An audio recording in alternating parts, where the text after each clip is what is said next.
नमस्कार फ्रेंड्स, आप देख रहे हैं वत्स वाच और मैं हूं मुकेश वत्स।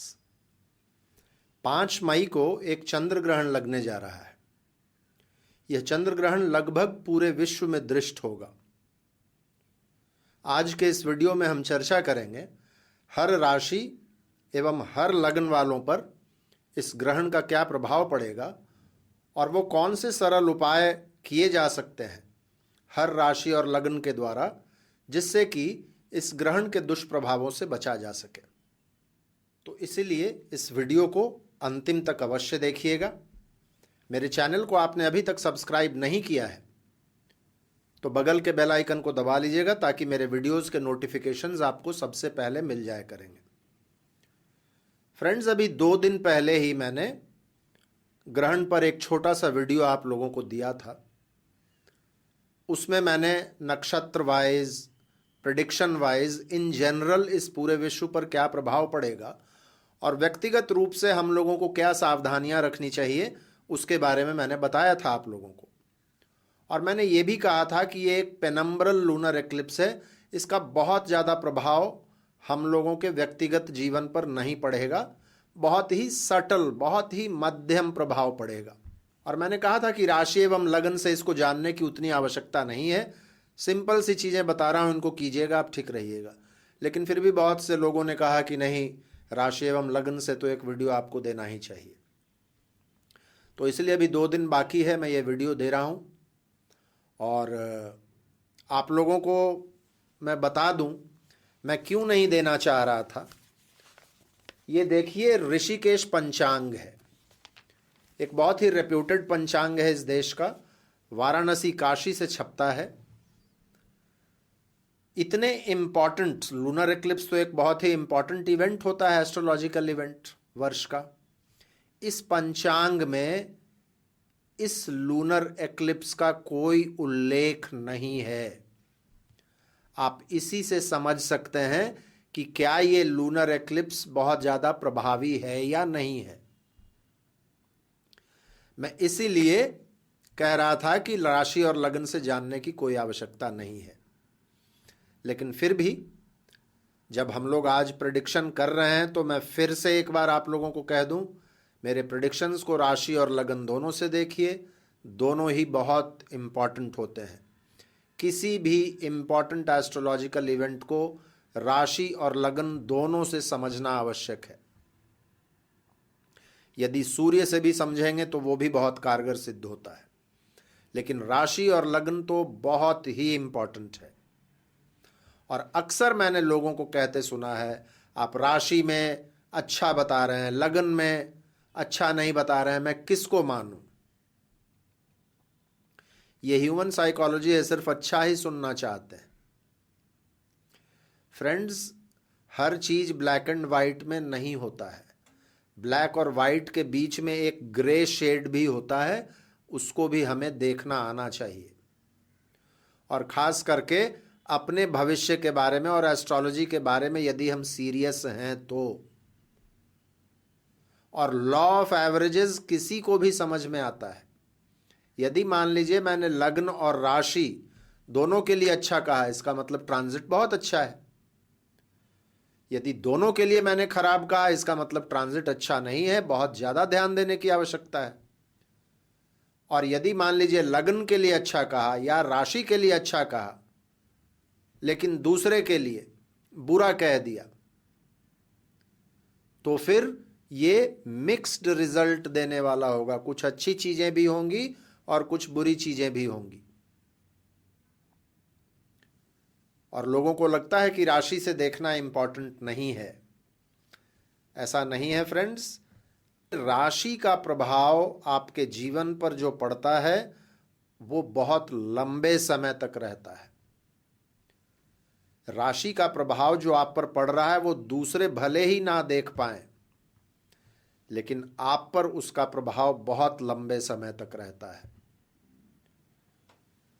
और इसीलिए शायद हमारे शास्त्रों में हर ट्रांजिट को राशि से देखने की चर्चा आपको हर जगह मिल जाएगी। तो ऐसा मत समझिएगा कि लगन बहुत इंपॉर्टेंट है और राशि इंपॉर्टेंट नहीं है। तो चलिए हम लोग शुरू करते हैं। तो सबसे पहले बात कर लेते हैं फ्रेंड्स मेष राशि की। मेष राशि वालों के लिए ये जो ग्रहण है ये 7th हाउस में लग रहा है और उनके 4th लॉर्ड पर ग्रहण लग रहा है।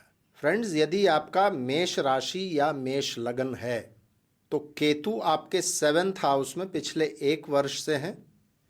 आपके रिलेशनशिप्स को, आपके बिजनेस को केतु वैसे ही 1 साल से अफेक्ट किए हुए हैं। अब जाकर 7th हाउस में ग्रहण लग रहा है। आपका किसी भी तरीके का रिलेशनशिप हो, चाहे तो वो पुराने रिलेशनशिप्स हों या नए रिलेशनशिप्स हों, चाहे तो आपके विवाह को कई वर्ष हो गए हैं या फिर हाल फिलहाल में आप परिणय सूत्र में बंधे हैं या फिर परिणय सूत्र में आप बंधने जा रहे हैं, किसी भी रिलेशनशिप्स में इस समय में इमोशंस बहुत हाई हो सकते हैं, खास करके ग्रहण के आसपास का जो 1 सप्ताह है, तो इसका बहुत ज़्यादा ध्यान रखिएगा। आपके जो लग्न, आपकी राशि के लॉर्ड मंगल हैं, वो अभी शुक्र के साथ आपके 3rd हाउस में है। इस समय अनावश्यक अट्रैक्शंस ऑपोजिट सेक्स का भी आपके सामने आकर खड़ा हो सकता है और आप श्योर नहीं होंगे कि इस संबंध का करना क्या है, आगे बढ़ना है, नहीं आगे बढ़ना है, आगे बढ़ने के लायक है या नहीं। तो लोगों का प्रभाव आपके जीवन पर पड़ेगा, लेकिन आप श्योर नहीं रहेंगे कि उन प्रभावों को हैंडल किस तरीके से करना है। सलाह यही है कि ग्रहण के आसपास कोई भी इमोशनल कमिटमेंट किसी के प्रति भी मत कीजिएगा, थोड़ा सा ठहर जाइएगा। न तो मंगल अच्छी स्थिति में है और न ही शुक्र अच्छी स्थिति में है। ये दोनों ही, एक सूर्य ग्रहण के डिस्पोजिटर हैं और दूसरे चंद्र ग्रहण के डिस्पोजिटर हैं। और आपके कम्युनिकेशन के लॉर्ड मर्क्यूरी भी अभी वक्री हैं और राहु एवं सूर्य के बीच में फंसे हुए हैं। तो कोई इमोशनल कमिटमेंट नहीं करना है, अपनी वाणी का बहुत ध्यान रखना है और खास करके बिजनेस वाले और सेल्फ एम्प्लॉयड लोगों को इस समय में कोई बदलाव नहीं लाना है ग्रहण के आसपास के समय में। इन चीज़ों का ध्यान रख लेंगे, ग्रहण के समय में थोड़ा सा मेडिटेशन, चांटिंग वगैरह कर लेंगे और ग्रहण के दूसरे दिन कुछ अन्नदान वगैरह करेंगे तो आप बिल्कुल ठीक रहेंगे। वृषभ राशि या वृषभ लग्न, यदि आपका वृषभ राशि या वृषभ लग्न है तो ये आपके 6th हाउस में चंद्र ग्रहण लगने जा रहा है, आपके 3rd लॉर्ड पर ग्रहण लगने जा रहा है। और 3rd लॉर्ड ही क्यों, चंद्रमा को वृषभ का को लॉर्ड भी माना जाता है, यहीं पर आकर वो उच्च के भी होते हैं।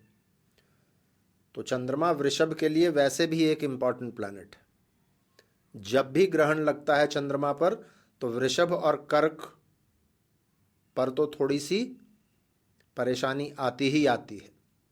और यहाँ पर याद रखिए कि आपके 12th लॉर्ड और आपके लग्न राशि के लॉर्ड शुक्र दोनों एक साथ आपके 2nd हाउस में हैं और 2nd हाउस और 5th हाउस दोनों इंपॉर्टेंट हाउसेस के लॉर्ड बुध वक्री हैं और सैंडविच्ड हैं सूर्य और राहु के बीच में 12th हाउस में। कोई भी महत्वपूर्ण निर्णय और खास करके फाइनेंशियल डिसीजन इस समय में तो बिल्कुल नहीं लेना है। 6th हाउस में ग्रहण लग रहा है तो ये कोई बहुत बुरा भी नहीं है। बुरे हाउसेस में जब ग्रहण लगता है तो बुरे चीज़ों का नाश करने वाला होता है, लेकिन यहाँ पर जो दूसरे प्लैनेट्स की स्थिति है उसके अनुसार आपको थोड़ी सी सावधानी रखनी होगी और कोई भी इम्पॉर्टेंट डिसीजन तब तक नहीं लेना होगा जब तक कि एक तो बुध मार्गी नहीं हो जाते और दूसरा शुक्र और मंगल एक दूसरे से अलग नहीं होते। इस चीज़ का ध्यान रखना पड़ेगा। 6th हाउस में ग्रहण लग रहा है तो अपने स्पीच का बहुत ध्यान रखना चाहिए, क्योंकि आपके 2nd लॉर्ड बुध वक्री हैं। बातों का बतंगड़ बन सकता है, आप कहिएगा कुछ और लोग समझ कुछ और लेंगे। तो अपने स्पीच का बहुत ध्यान रखना पड़ेगा और ग्रहण के आसपास का जो 5-7 दिन है उसमें बहुत ज़्यादा सावधानी रखनी होगी। एक बार ये जो 12वें हाउस में एक जमघट लगा हुआ है, गुरु तो वहीं पर रहेंगे अभी 1 साल, राहु भी वहाँ 6 महीने तक रहेंगे, लेकिन एक बार वहाँ से सूर्य और बुध हट जाएं तो फिर आप लोगों के लिए स्थिति और ठीक हो जाएगी। और वही ग्रहण के बाद फिर कोई दिक्कत नहीं रहेगा और इनफैक्ट आप और अच्छा करना शुरू करेंगे, क्योंकि 6th हाउस में ग्रहण लग रहा है। इसीलिए बहुत ज़्यादा परेशान होने की आवश्यकता नहीं है, लेकिन ग्रहण के समय में थोड़ा सा मेडिटेशन, चांटिंग और ग्रहण के बाद सफ़ेद अनाज का दान, ये करेंगे तो ठीक रहेंगे। यदि और अधिक जानकारी चाहिए, ग्रहण कब लग रहा है, कहाँ कहाँ दिखेगा, तो उसके लिए जो मैंने पिछला वीडियो बनाया जिसका लिंक मैं दे दे रहा हूँ डिस्क्रिप्शन सेक्शन में, उसको एक बार देख लीजिएगा, बिल्कुल ठीक रहिएगा। मिथुन राशि यानी कि जेमिनाई, मिथुन राशि या लग्न वालों के लिए 2nd लॉर्ड पर 5th हाउस में ग्रहण लग रहा है। फ्रेंड्स, यदि आपका मिथुन राशि या मिथुन लग्न है तो ये 5th हाउस का ग्रहण 4 चीजों पर तो प्रभाव डालेगा ही डालेगा।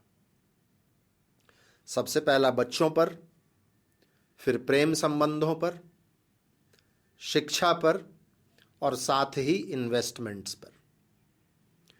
इस समय में जिस तरह के स्थिति बन रही है ग्रहों की, शुक्र एवं मंगल का साथ होना, आपके लग्न लॉर्ड या राशि लॉर्ड बुध का वक्री होना और राहु तथा सूर्य के बीच में फंसा हुआ होना, किसी भी तरीके का पुराना प्रेम संबंध इस समय में बाहर निकलकर पब्लिक में आ जाएगा और आपकी बदनामी हो सकती है।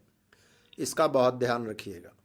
कुछ लोगों का हो सकता है नया प्रेम संबंध भी शुरू हो, लेकिन ग्रहण के ठीक बाद या उसी समय में कोई भी इस तरीके का इम्पॉर्टेंट डिसीजन मत लीजिएगा। और मैं तो कहूँगा इस तरीके के आकर्षणों से अभी बचे हुए ही रहिएगा तो ठीक रहिएगा। यदि स्टूडेंट हैं तो पढ़ाई पर थोड़ा सा फोकस रखिएगा, बिजनेस में हैं, जॉब में हैं तो भी ग्रहण के आसपास का समय कोई भी महत्वपूर्ण निर्णय लेने का समय नहीं है। अभी अभी 11th हाउस में सूर्य ग्रहण लगा है और अब 2nd लॉर्ड पर ग्रहण लग रहा है। ये फाइनेंशियल लॉसेस दे सकता है, इसलिए इम्पॉर्टेंट निर्णय लेने का समय अभी नहीं है। जो लोग भी शेयर मार्केट वगैरह में काम करते हैं और ख़ास करके futures and options, day trading यानी कि रिस्क लेते हैं, स्पेक्युलेट करते हैं, उन लोगों को विशेष सावधानी रखनी पड़ेगी और तब तक रखनी पड़ेगी जब तक कि बुध वक्री हैं। आपके 11th हाउस में आपके लग्न के लॉर्ड वक्री हैं। स्पेक्युलेशन में बहुत ध्यान रखिएगा, नहीं तो औंधे मुंह गिरिएगा। विद्यार्थियों को बहुत फोकस्ड रहने की आवश्यकता है। यदि आपके बच्चे बड़े हैं तो बच्चों के साथ आप किस तरीके से बिहेव करते हैं, इसका ध्यान खास करके ग्रहण के आसपास के समय में रखिएगा। भगवान गणेश की पूजा करते रहिएगा, गाय को हरा चारा खिलाते रहिएगा। ग्रहण के समय में थोड़ा सा मेडिटेशन वगैरह करेंगे, भगवान शिव के मंत्रों का जाप करेंगे तो आप बिल्कुल ठीक रहेंगे। कर्क यानी कि कैंसर, यदि आपका लग्न या राशि कैंसर है तो आपके लिए ये ग्रहण 4th हाउस में लग रहा है और आप ही के लॉर्ड चंद्रमा पर यह ग्रहण लग रहा है। फ्रेंड्स, जब भी चंद्र ग्रहण लगता है तो जो राशि सबसे ज़्यादा प्रभावित होती है वो है कर्क राशि। 4th हाउस में आपके लग्न लॉर्ड, आपके राशि के लॉर्ड पर ग्रहण लग रहा है। घर पर ग्रहण के आसपास बिल्कुल शांति बनाए रखिएगा। माता जी के स्वास्थ्य का बहुत ध्यान रखिएगा। माता जी के साथ इस समय में किसी वाद विवाद में मत पड़िएगा। घरेलू माहौल खराब ना हो, इसका पूरा ध्यान रखिएगा तो आप ठीक रहिएगा। शुक्र एवं मंगल दोनों ही इस ग्रहण के समय में 12वें हाउस में बैठे हुए हैं।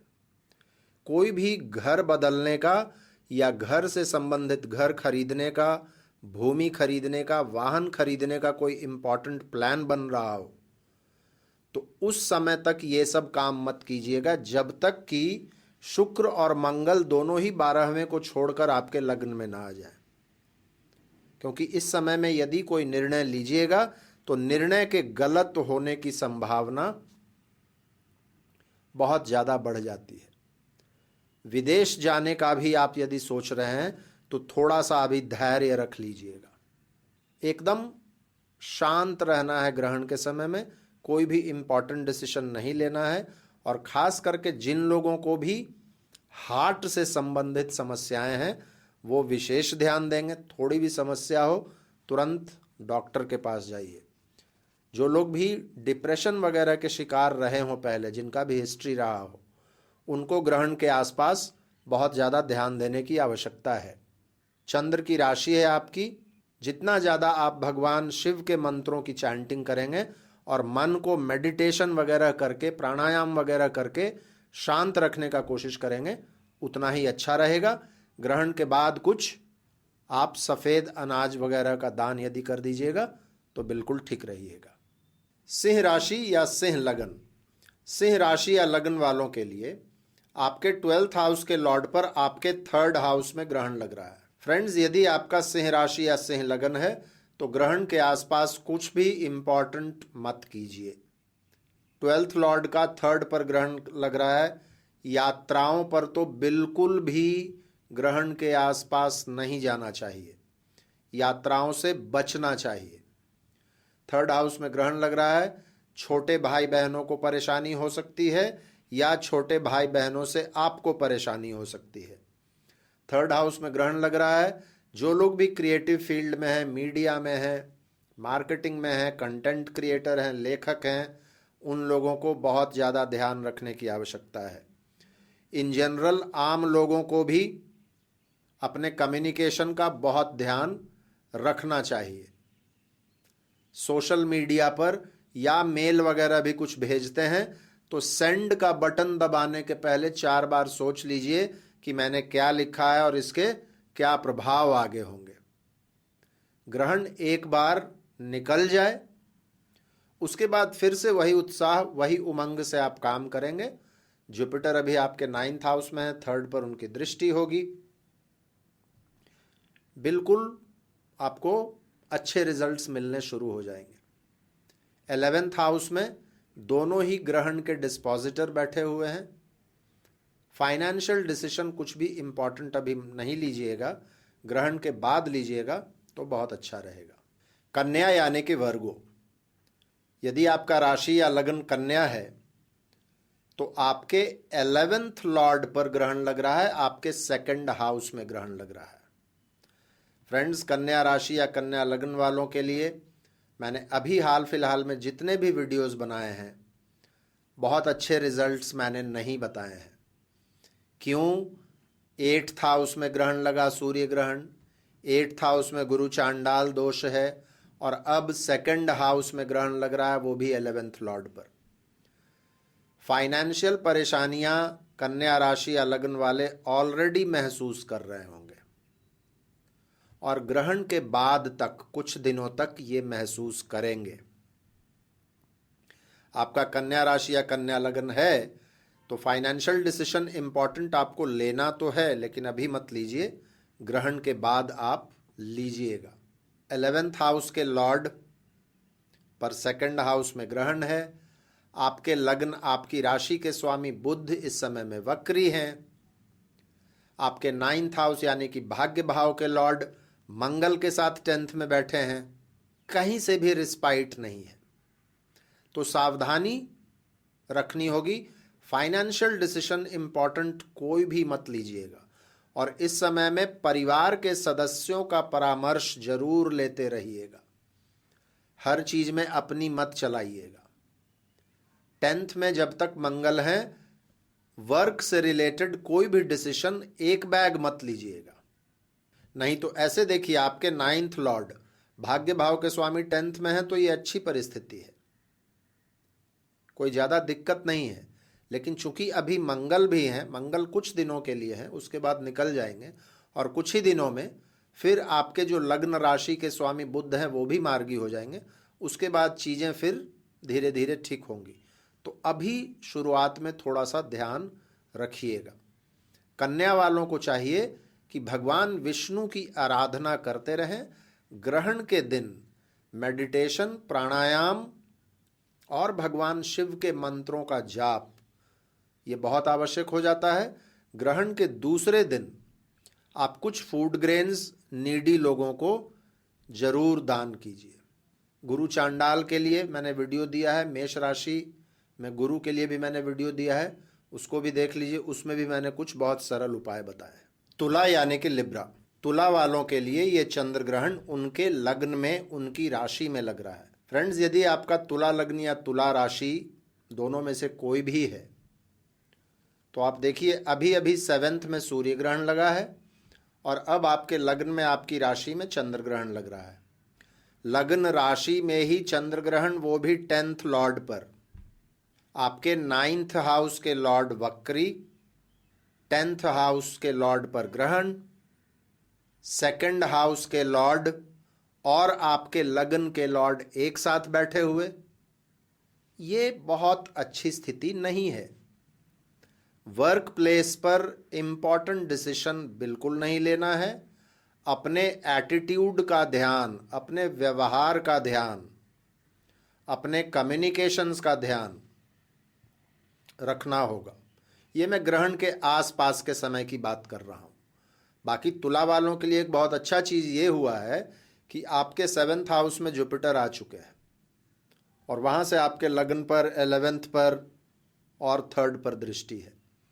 तो हर तरीके से ग्रहण के बाद आपके लिए अच्छे रिजल्ट्स आएंगे। जुपिटर अपने अच्छे रिजल्ट्स देंगे। स्टूडेंट्स के लिए भी बहुत इंपॉर्टेंट फेज़ होगा। जो लोग विदेश जाना चाह रहे हैं उन लोगों के लिए बहुत इंपॉर्टेंट फेज़ होगा। जो लोग बिजनेस में आगे बढ़ना चाहते हैं, नया बिजनेस शुरू करना चाहते हैं, ये सभी चीज़ें गुरु देंगे।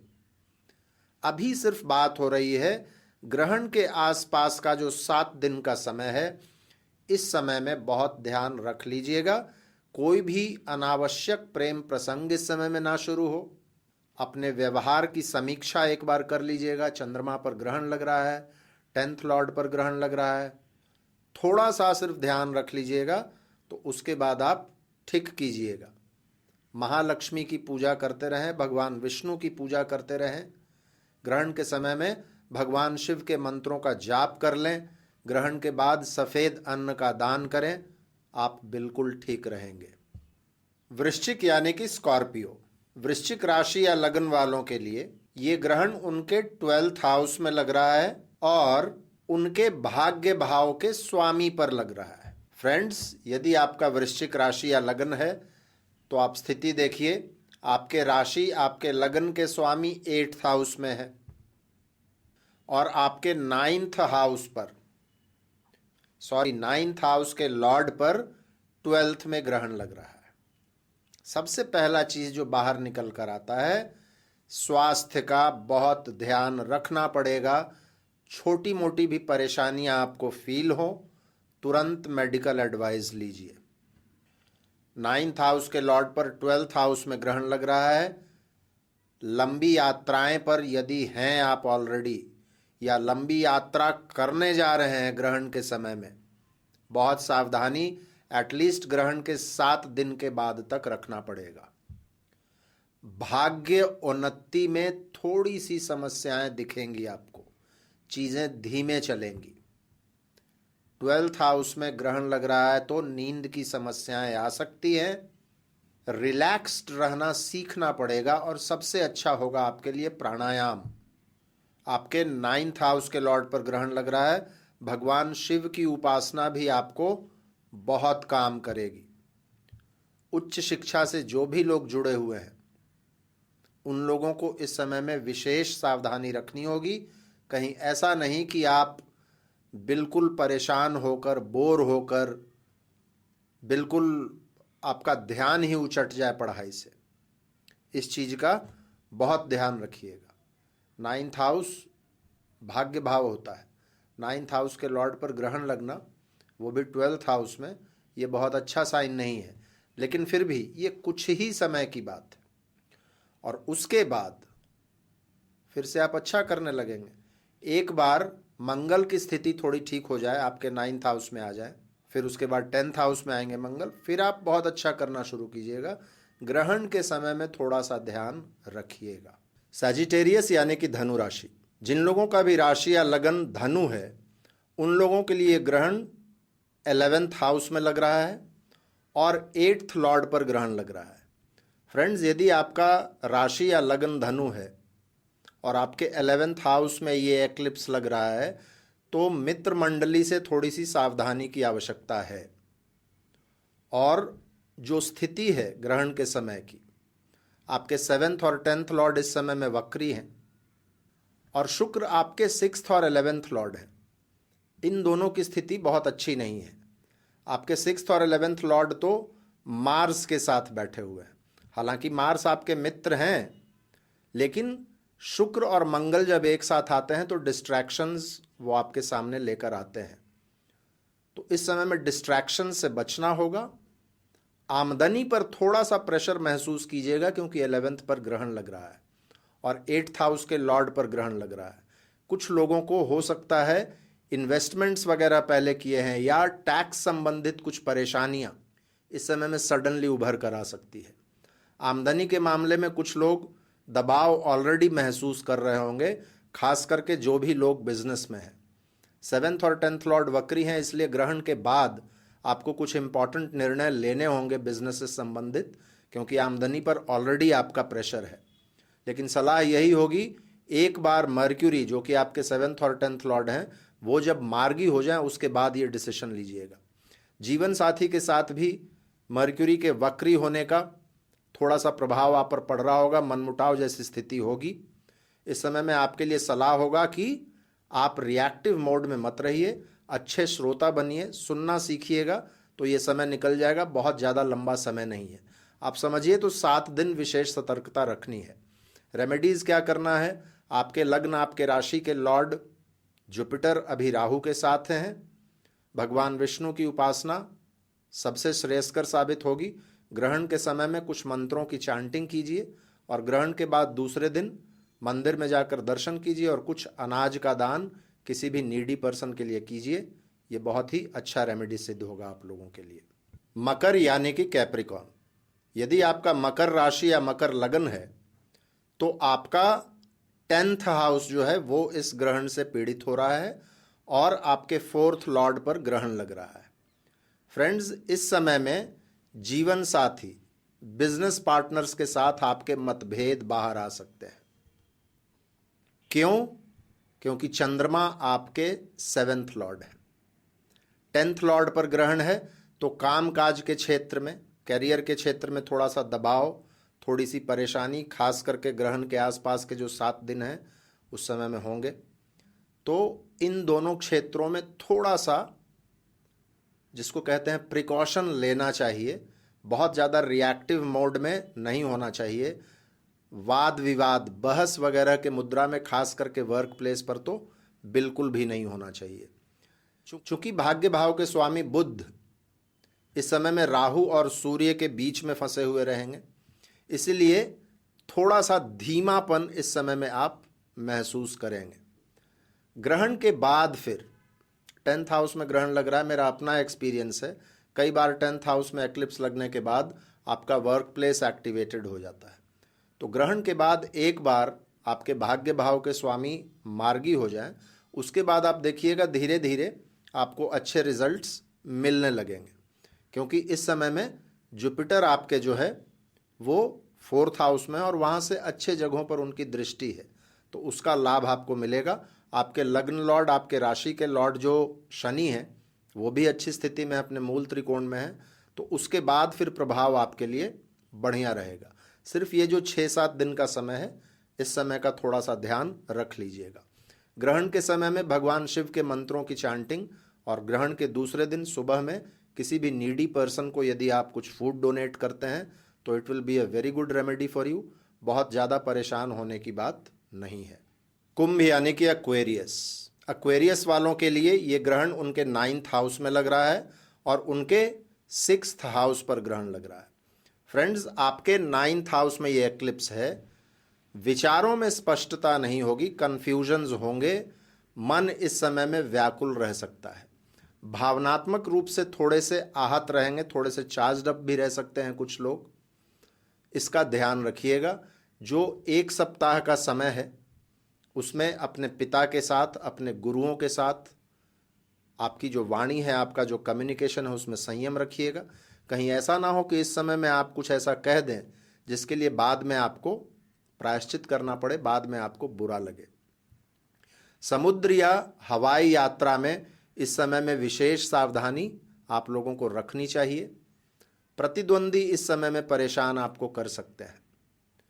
हिप्स और थाइज, कमर और जांघों के क्षेत्र में कुछ लोगों को परेशानी आ सकती है।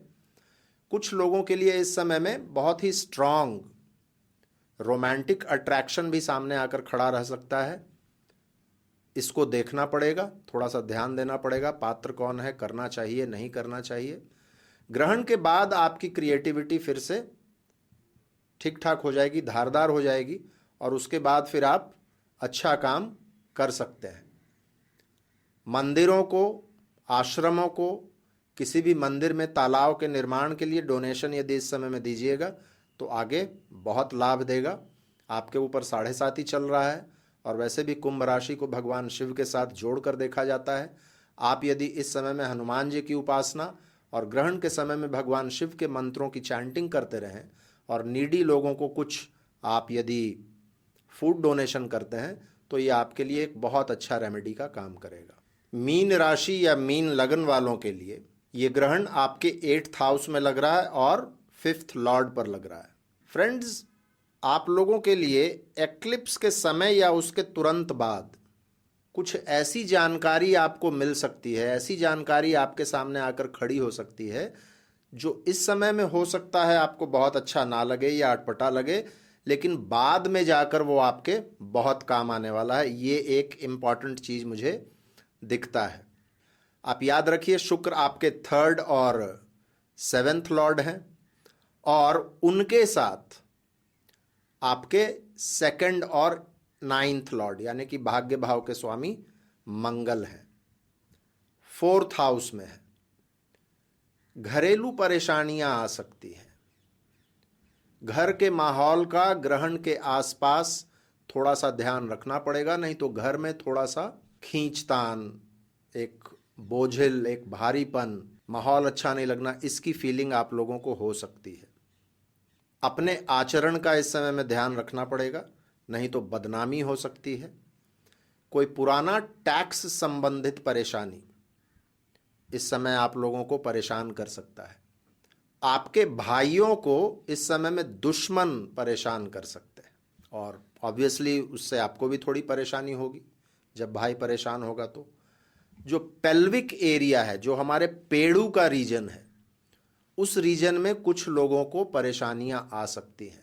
आपके लिए एक बहुत अच्छा रेमेडी रहेगा कि ये ग्रहण के आसपास के समय में मांसाहार बिल्कुल मत कीजिए, नॉन वेजिटेरियन फूड बिल्कुल मत खाइएगा।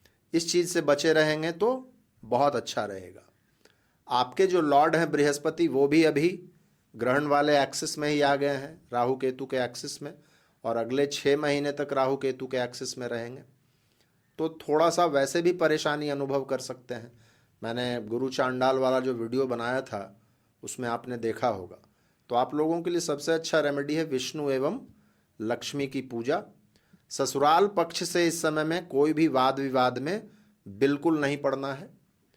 जीवन साथी का भाषा इस समय में थोड़ा सा आपको परेशान कर सकता है। तो आपके लिए भी वही सलाह रहेगा जो मैंने धनु के लिए कहा, अच्छा श्रोता बनिए और चीज़ों को इग्नोर करना सीखिए, क्योंकि आप ये समझ जाइए कि ये ग्रहण का प्रभाव है उनके ऊपर, और ये कुछ ही दिनों की बात है, फिर ठीक हो जाएगा। विष्णु लक्ष्मी की पूजा करते रहेंगे, ग्रहण के समय में कुछ मंत्र चांटिंग वगैरह करेंगे, और ग्रहण के दूसरे दिन यदि नीडी पर्सन को कुछ फूड डोनेशन करते हैं तो आपके लिए ये बहुत अच्छा रेमेडी रहेगा। फ्रेंड्स, आप लोगों ने देखा मैंने बहुत ही संक्षेप में 12 राशि और 12 लगन वालों के लिए कौन कौन सी सावधानियां रखनी है और छोटे छोटे रेमेडीज़ मैंने आपको बताए। आपने यदि पिछला वीडियो नहीं देखा है तो उसको भी देख लीजिएगा, एक पर्सपेक्टिव आपको उसमें भी मिलेगा, खास करके विशाखा नक्षत्र के बारे में। और मैं फिर से कहूँगा, ये ग्रहण का इफेक्ट बहुत ही मध्यम होगा, क्योंकि ये ग्रहण एक तरीके से है ही नहीं।